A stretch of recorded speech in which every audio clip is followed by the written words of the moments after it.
नमस्कार, मी प्रवर देशपांडे, संचालक अनंत कॉम्पिटिटिव्ह क्लासेस नाशिक. अनेक दिवसापासून तुमच्याबरोबर व्हिडिओ रूपाने संवाद साधावा असं मनी होतं. त्या अनुषंगाने काही विषयांचं संशोधनही सुरू होतं.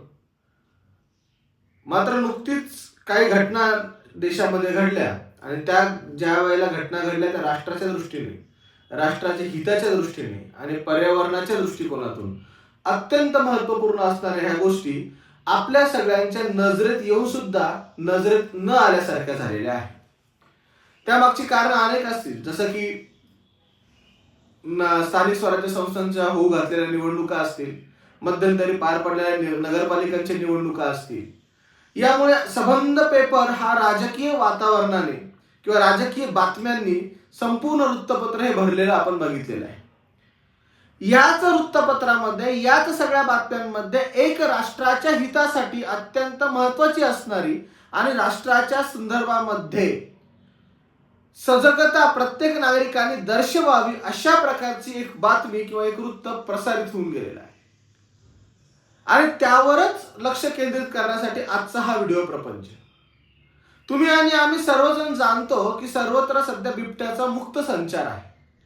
सर्वत्र बिबट्याने आपला नागरी वस्तीमध्ये येऊन एक हैदोस घातलेला आहे. अनेक नागरिक हे त्याच्यामध्ये जखमी झालेले आहेत.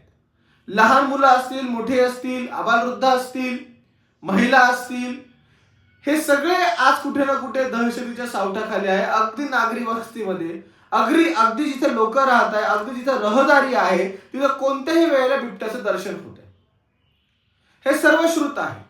याच्यासाठी महाराष्ट्र शासनाचा वन विभाग असेल, यासाठी वेगवेगळ्या प्रकारच्या संस्था असतील, रेस्क्यू ऑपरेशन्स निर्माण करणाऱ्या, तयार करणाऱ्या, त्याच्यामध्ये सक्रिय सहभाग नोंदवणारे काही नागरिक असतील, या सर्वांच्या माध्यमातून या सगळ्यावर तोडगा काढण्यासाठी म्हणून बिबट्यांना पकडण्याची मोहीम हाती घेतली गेलेली आहे. मध्यंतरी नाशिकमध्ये भोसला मिलिटरी स्कूलच्या आवारामध्ये बिबट्याचं दर्शन झाल्याची वृत्त आलं होतं. त्यामुळे विद्यार्थ्यांचं 1-2 दिवसाचं शैक्षणिक नुकसान देखील झालं. एका सावटाखाली विद्यार्थी वावरत होते. हे सर्वांना माहिती आहे. आपण सर्व त्यातून गेलेले आहोत. काही बिबटे ही पकडली पण गेली. महाराष्ट्राच्या विविध जिल्ह्यांमध्ये विविध संख्येने बिबटे पकडले गेले. आता ह्या पकडलेल्या बिबट्यांना सोडायचं कुठं, हा जेव्हा मूळ प्रश्न समोर आला आणि ह्या प्रश्नाचं उत्तर काय करायला पाहिजे, ते शासनाने अभयारण्यांमध्ये, जंगलामध्ये, नागरी वस्तीपासून दूर अशा ठिकाणी बिबट्यांना सोडलं पाहिजे. ही भूमिका आणि कार्य शासनाचं आहे. मात्र जी बातमी आली त्या बातमीमध्ये असं दिसून आलं की रिलायन्स या खासगी कंपनीच्या माध्यमातून गुजरातमध्ये जे वनतारा अभयारण्य किंवा वनतारा उद्यान काय म्हणाल जे सुरू झालेलं आहे किंवा सुरू करण्यात आलं आहे, तिथं महाराष्ट्रातल्या विविध जिल्ह्यातून विविध संख्येने पकडलेली बिबटे सोडण्याचं वृत्त आलेलं आहे. त्यामुळे गंमत अशी आहे की जर बिबटे, वनसंपदा, प्राणी संपदा ही जर संपूर्ण राष्ट्राची संपत्ती आहे, कारण ही राष्ट्राची संपत्ती आहे म्हणूनच आपण प्रोजेक्ट टायगर 1973 ला राबवला होता. किंबहुना वाघांच्या संख्येबाबत लक्षणीयरित्या वृद्धी व्हावी, वाघांच्या संख्येबाबत सर्वार्थाने त्यांची संख्या वाढवून त्यांच्या संदर्भामध्ये असणारी अन्न साखळी असेल, संपूर्ण प्राणी साखळी असेल, ही जिवंत राहावी, ही सतेज राहावी, या अनुषंगाने जर शासनाने त्या काळामध्ये पुढाकार घेतलेला होता. शिकारीवर बंदी घातलेली आहे, कायद्याद्वारे शिकारीवर बंदी घालण्यात आलेली आहे. इतक्या सगळ्या बाबी जे सरकारने केलेल्या आहेत ते ह्या संदर्भामध्ये बिबट्यांचं संवर्धन करणं किंवा पकडलेल्या बिबट्यांना सोडणं याच्या संदर्भामध्ये भूमिका घेण्याचं दायित्व हे केवळ शासनाचं आहे. आणि शासनाने हे दायित्व वनतारासारख्या एखाद्या खाजगी अभयारण्याला किंवा खाजगी जंगलाला किंवा खाजगी उद्यानाला जर सोपवलं असत, ही बाब निश्चितच गंभीर आहे. कारण जिथं राष्ट्रीय संपत्तीचा शब्द येतोय तिथं खाजगी करणारा वाव मिळतोच कसा, हा पहिला प्रश्न. दुसरा सगळ्यात महत्वाची मुद्दा म्हणजे आज बिबट्यांच्या बाबतीमध्ये ही भूमिका घेतली गेलेली आहे. उद्याला वाघांच्या बाबतीत घेतली जाईल, जो की आपला राष्ट्रीय प्राणी आहे. परवाला समुद्र किनाऱ्यांच्या बाबतीत घेतली जाईल. तेरवाला एक हिमालयाबाबत घेतली जाईल, सह्याद्री बाबत घेतली जाईल, सातपुडा बाबत घेतली जाईल, विंध्य बाबत घेतली जाईल.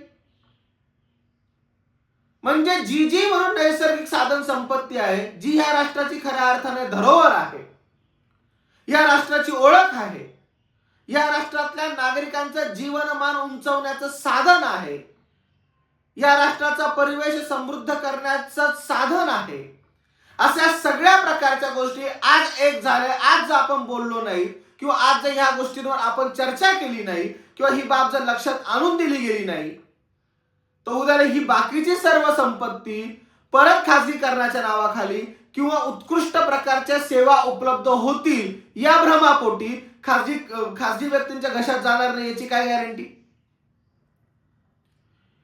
आणि हे प्रश्न ज्या वेळेला समोर येतात किंवा ह्या बाबी ज्या वेळेला समोर येतात त्यावेळेला राष्ट्रहित हे सर्वात प्रथम आपण जोपासलं पाहिजे आणि ह्या गोष्टींकडे सुद्धा लक्ष दिलं पाहिजे आणि याच्यावर सुद्धा विचार मंथन केलं पाहिजे.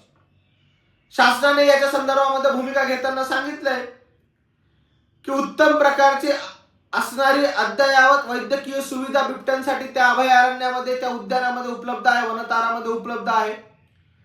तिथं बिबट्यांचं उत्तम प्रकारचं संगोपन केलं जाईल, चांगल्या प्रकारची त्यांची काळजी घेतली जाईल.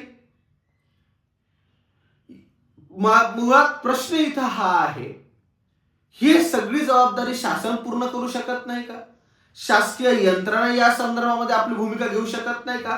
शासनाचे वन खात्याशी संबंधित असणारे विभाग याच्यामध्ये कार्य करू शकत नाही का?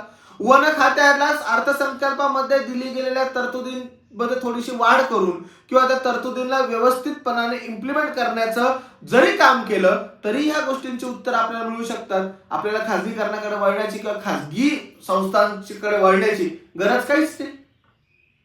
कोरोनासारखी महामारी येऊन गेली, एका दिवसाला 5,000 व्हेंटिलेटर बेडची आवश्यकता या देशामध्ये पडलेली होती. आज कोरोना जाऊन 5 वर्ष झालेला आहे.